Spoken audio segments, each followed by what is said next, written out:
Sudah hadir di pembukaan Warung Nasi Kulit Maigun. Hari ini adalah cabang yang kelima. Saya sama King Abdi happy banget. Belum ada setahun ya, kita alhamdulillah sudah bisa membuka 5 cabang di titik-titik yang memang sudah kita rencanakan sebelumnya.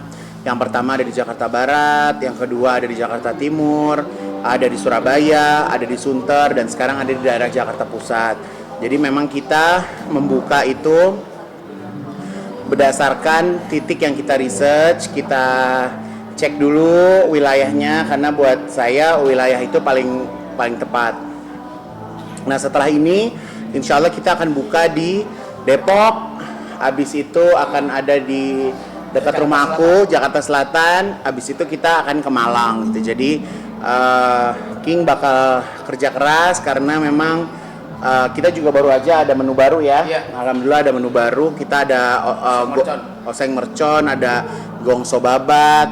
Kalau di Surabaya kita ada nasi jagung gitu. Jadi kita King tuh kasih kayak ada keunikan dari daerah-daerah tertentu gitu yang kira-kira warga lokalnya tuh suka gitu. Berarti target sampai akhir tahun ini 3 yang tadi. Kalau doa aku pas haji sih setahun ini pengennya 100. Sampai tahun depan 100, tapi kan balik lagi siapapun yang nantinya mau jadi mitra dari Nasi Kulit Maigun, persyaratannya itu cukup banyak gitu, karena aku pengen mitra-mitra aku itu mereka yang punya pengalaman di bidang F&B gitu. Jadi nggak mau asal punya uang akhirnya mereka buka gitu. Jadi aku juga nggak mau seperti itu gitu, karena aku pengen bahwa warung Nasi Kulit Maigun ini bisa jadi tempat makan yang bukan hanya mengikuti tren setahun 2 tahun, tapi bisa bertahan sampai bertahun-tahun ke depan gitu. Karena saya sendiri sebagai pemilik melihat makanan King Abdi ini adalah makanan benar-benar makanan rumahan yang kalau dimakan setiap hari itu insya Allah nggak akan bosen gitu. Karena King juga bikin tuh kurang lebih ada 20 menu tumisan, sayuran gitu kan. Jadi kalau misalnya kalian makan setiap hari pun insya Allah nggak akan bosen gitu. Karena biasanya kalau orang tuh makan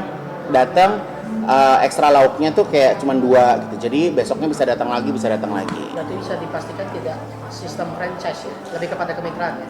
Pengennya sih kita lebih bermitra ya, karena saya pernah punya pengalaman buruk di dunia F&B. Jadi saya saat ini benar-benar menjaga siapa yang menjadi mitra saya, bagaimana sistem pengelolaan mereka gitu. Jadi semuanya aku harus tahu gitu, karena ya balik lagi karena belajar dari sebuah kegagalan kan. Saya pernah gagal juga di F&B, jadi lebih berhati-hati dengan mitra-mitra yang baru gitu. Kesulitannya banyak ya, terutama yang ada di dapur gitu. Gimana caranya menunya, SOP-nya, bagaimana dari King bikin masakan, terus kita SOP-nya jadi seperti apa istilahnya King bahasanya? Duplikat resep supaya gimana caranya resep itu nggak sampai ke pegawai. Jadi udah tinggal ini berapa kilo bumbunya di 1 pack, cuma gitu aja. R&D, Cela R&D. Jadi kan apa yang dimasak sama King tuh di R&D lagi sama yang ada di dapur. Supaya kalau kalian makan di Jakarta Barat, besok makan di Surabaya, besok makan di Jakarta Timur tuh rasanya insya Allah sama gitu. Ini lebih cuan fashion designer atau mungkin jadi bisnis F&B? Saya alhamdulillah hidup nggak cari cuan. Jadi saya punya prinsip tempat ini bisa dijadikan bisa dijadikan tempat yang bisa bermanfaat buat orang banyak. Terus begitu kalau sekarang saya prinsipnya cari uang insya Allah buat bersedekah. Jadi bukan buat kekayaan pribadi gitu. Jadi ya semakin banyak tempatnya berarti kan insya Allah sedekahnya bisa semakin besar gitu. Apa udah ada patokan berapa persen keuntungan untuk disedekahkan, apa berjalan berbeda lagi? Kita ada patokannya, jadi semua usahaku semua ada patokannya, berapa harus disedekahkan, berapa harus disimpan, berapa harus diputarkan kembali menjadi modal kerja gitu. Karena buat aku kita nggak pernah tahu ke depannya apa yang akan terjadi kan. Jadi kita harus pintar-pintar dengan manajemen yang kita punya gitu, supaya usaha ini kan King juga pastinya buat usaha buat anak cucu nantinya gitu kan. Jadi memang harus benar-benar bisa di-manage dengan baik.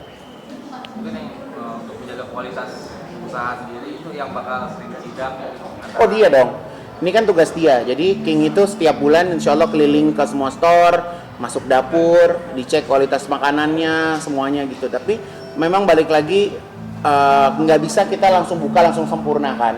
Jadi kita banyak belajar dari customer yang datang, misalnya pedas masakannya. Mungkin masakan yang ada di Surabaya lebih pedas daripada masakan yang ada di sini. Contohnya seperti itu gitu. Karena kan tergantung dari pembelinya juga gitu. Jadi ya alhamdulillah King cukup detail gitu kan, walaupun usahanya dia juga banyak tapi cukup detail karena buat aku menjaga itu lebih susah daripada memulai gitu ya. Jadi banyak F&B itu kecolongan karena tidak menjaga kualitas gitu, tapi memang aku minta King untuk bisa menjaga standarnya dia, standar kualitasnya, karena juga alhamdulillah di nasi kulit Maigun kan kita nggak di plating ya, nggak kayak di restoran dicantik-cantikin, nggak ada ya kan. Orang lauk 6.000, 5.000 yang nggak usah cantik-cantik deh, yang penting perut endul, bener gak? Jadi lebih seperti itu sih. Dan King itu kalau masak berani bumbu. Jadi walaupun makanannya relatif murah, tapi masakannya itu berasa. Jadi antara rasa satu dengan rasa lain itu berasa lah gitu.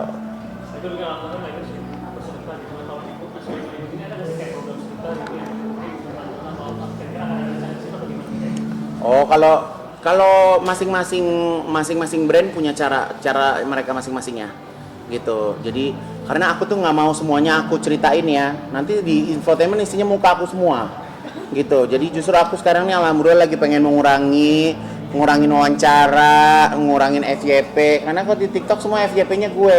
Jadi aku tuh ngerasa kayak diri aku kayak overexpose gitu loh. Jadi kayak berusaha untuk nggak semuanya aku ceritakan gitu. Jadi cukup aku punya sosial media, aku punya Instagram yang aku anggap menjadi rumah aku sendiri.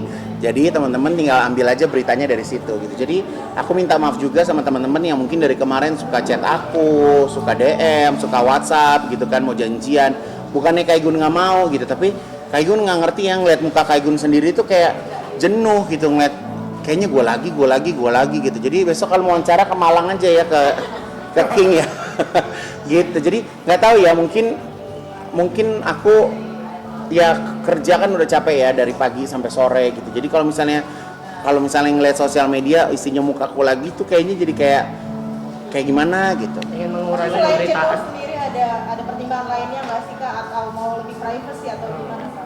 Kalau privacy sih aku rasa aku belum sanggup ya, karena produk-produk aku masih membutuhkan sosok aku gitu ya, karena aku semuanya juga masih turun langsung, masih datang langsung. Dan salah satu bentuk dari kegembiraan aku hari ini adalah di Nasi Kulit Maigun cabang Jakarta Pusat, kita punya musola yang super enak, super nyaman, super bersih, super adem. Jadi aku hari ini nggak posting tentang opening, tapi aku membanggakan tim aku bisa buat musola secantik itu gitu. Jadi itu akan menjadi standar di tempat-tempat aku yang lainnya. Jadi insya Allah customer yang makan kesini juga nggak perlu takut, nggak perlu ragu ketinggalan sholatnya, karena aku punya musola yang cakep gitu.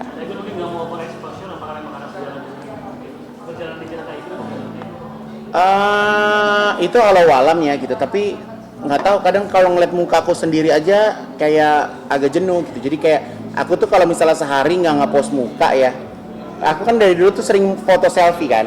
Kalau aku nggak foto selfie tuh kayak DM tuh banyak banget, kayak Gun kok nggak posting selfie gitu.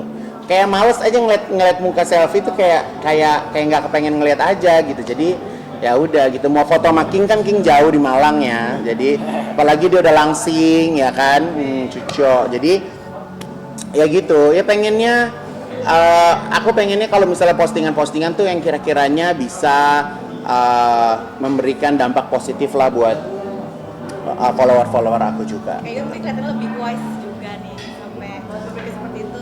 Nggak ada yang dibuat-buat sih ya, sebenarnya nggak ada yang dibuat-buat ya. Kalau misalnya alhamdulillah semakin tua bisa semakin bijaksana, makin wise ya kan, alhamdulillah gitu. Tapi cara orang menyikapi kebijaksanaan itu kan memang beda-beda caranya ya gitu.